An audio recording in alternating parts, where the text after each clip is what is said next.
11 గంటల వరకు కూడా వీళ్ళు నిబంధనలకు విరుద్ధంగా అక్రమంగా మద్యము బెల్ట్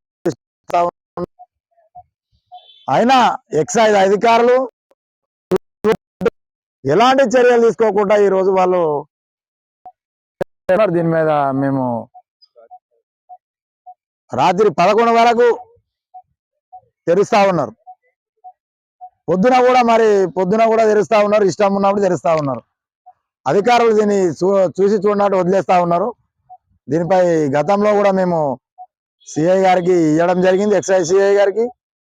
వారు మరి ఎలాంటి చర్యలు తీసుకోవాలని కూడా ఇంకా మాకు ఎలాంటి చేయలేడు. కాబట్టి వైన్ షాప్ల మీద ఖచ్చితంగా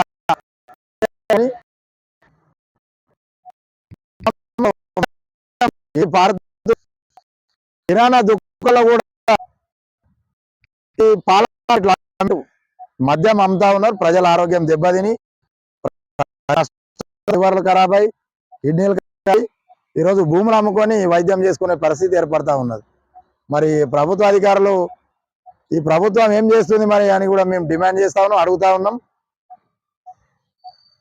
వైన్ షాప్లపై చర్యలు తీసుకొని అక్కడ నుంచి వైన్ షాప్లను తరలించాలని కూడా మేము కోరుతా ఉన్నాం.